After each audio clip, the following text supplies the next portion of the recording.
यह कहानी पंजाब के एक छोटे से गांव की है। गांव में एक नवविवाहित जोड़ा रहता था, जिनका नाम जसबीर और सुरजीत था। दोनों की एक प्यारी सी बच्ची थी, जिसकी उम्र लगभग 1 साल थी। उसका नाम था गुड्डी। गुड्डी बहुत मासूम और प्यारी थी।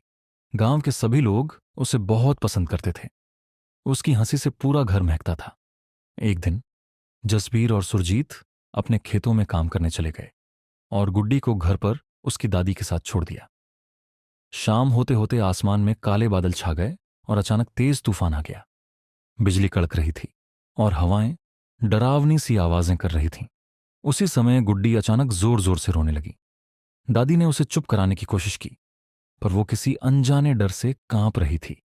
दादी ने सोचा कि शायद बच्ची को भूख लगी हो, तो वह रसोई में दूध बनाने चली गई।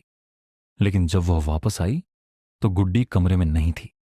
घबराई हुई दादी पूरे घर में उसे ढूंढने लगी, लेकिन गुड्डी का कहीं भी पता नहीं चला। तभी उन्हें आंगन से हल्की सी आवाज सुनाई दी, जैसे कोई हंसी हो। दादी ने दरवाजा खोला और जो उन्होंने देखा उससे उनकी रूह कांप गई। आंगन के एक कोने में एक पुराना पीपल का पेड़ था, जो वर्षों से सूखा पड़ा था।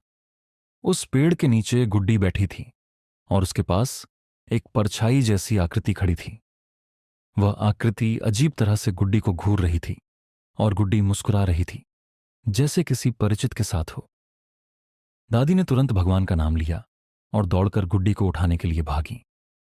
जैसे ही दादी ने गुड्डी को गोद में लिया, वह परछाई अचानक गायब हो गई।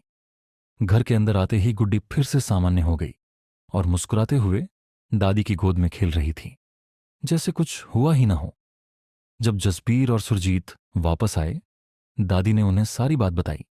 गांव के बुजुर्गों ने बताया कि उस पीपल के पेड़ के नीचे एक पुरानी आत्मा का वास था, जो बच्चों को अपने पास बुलाती थी। इसके बाद जसबीर ने गांव के पंडित से सलाह ली और उस पेड़ की पूजा करवाई। तब से गुड्डी को कभी उस पेड़ के पास नहीं ले जाया गया और उसकी हंसी फिर से पूरे घर में गूंजने लगी